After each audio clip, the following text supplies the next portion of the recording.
सुशील शर्मा जी, सबसे पहले आपके पास आना चाहूंगी मैं। और किस तरीके से आप देख रहे हैं इस उपचुनाव को? अभी तक हमने देखा कि मतदाता काफी उत्साह के साथ तो पहुंच रहे हैं, लेकिन कोरोना के साए के बीच में ये उपचुनाव हो रहा है। लेकिन काफी ज्यादा खास और महत्वपूर्ण इसलिए भी है क्योंकि सत्ता किसकी रहेगी, हम यूं कहें कि सत्ता का फिनाले है। और कई बड़े नेता जिनकी व्यक्तिगत तौर पे भी प्रतिष्ठा दांव पर लगी हुई है। एक कमेंट चाहूंगी सर मैं इस पे आप। नहीं, करिश्मा जी बिल्कुल सही कह रही हैं। ये चुनाव कई मायनों में खास है।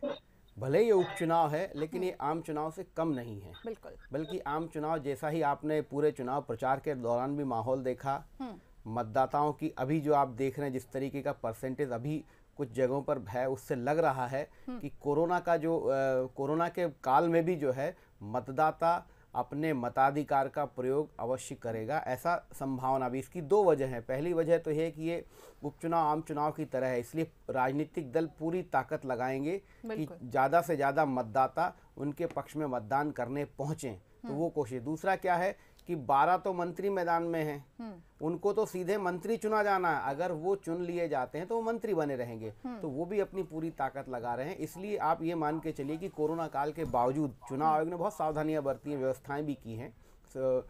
तो उसी के बावजूद लोग जो है ज़्यादा से ज़्यादा संख्या में मतदान करेंगे, ऐसा मेरा मानना है।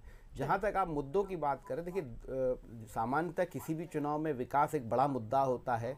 इसमें भी था, 15 महीने बनाम 15 साल का मुद्दा था।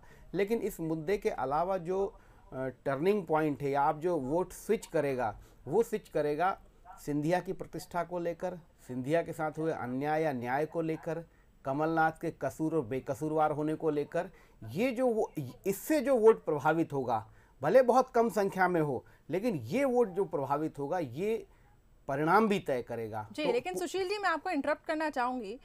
दोनों प्रवक्ता भी हमारे साथ जुड़े हुए हैं। देखिए, मुझे ऐसा लगता है, पर्सनल तौर पे मुझे ऐसा लग रहा है, जैसा कि आप कह रहे हैं, ये जो उपचुनाव रहा, इसमें हमने जनता से जुड़े मुद्दे तो देखे ही नहीं। वादे दावे लाख किए गए कि हमारी सरकार बनेगी, 28 की 28 सीटें हम जीतेंगे। लेकिन क्या आपको लगता है कि जनता से जुड़े कुछ मुद्दों के बारे में बातचीत की गई? क्योंकि व्यक्तिगत टिप्पणियां भी हुई, एक दूसरे पर वार पलटवार भी हुआ, और अंतिम छोर तक हमने देखा विज्ञापन वॉर भी जारी रहा।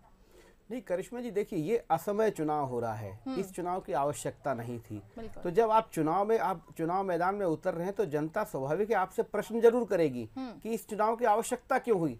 तो आपको समझाना पड़ेगा। जब आप समझाने जाएंगे, वोटर को इस बात के लिए सहमत करना पड़ेगा कि ये जो चुनाव हो रहा है, ये इस कारण हो रहा है और ये ठीक है। तो इसलिए आप देखिए कि पूरा फोकस कमलनाथ का विकास के साथ साथ उससे बड़ा फोकस इसी बात पे था कि मेरा कसूर क्या था। बिल्कुल। सिंधिया का इस बात को लेकर था कि अन्याय हुआ, जनता के साथ अन्याय। उन्होंने उसको जनता से जोड़ने की कोशिश की कि विकास नहीं हो रहा था, ये नहीं हो रहा था। लेकिन फाइनली अगर आप देखेंगे, उसका आशय यही था कि सिंधिया के साथ अन्याय हो रहा था, सिंधिया के लोगों के साथ अन्याय हो रहा था। तो वो सब चीजों पे मताधिकार का प्रयोग ग्वालियर चंबल में तो खासकर होगा।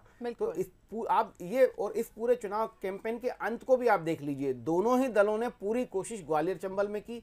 कमलनाथ ने तो अपने कैंपेन का समापन भी ग्वालियर चंबल में किया, क्योंकि वहां पर सिंधिया का प्रभाव था। बिल्कुल। और ये ज्योतिरादित्य सिंधिया के लिए वजूद की भी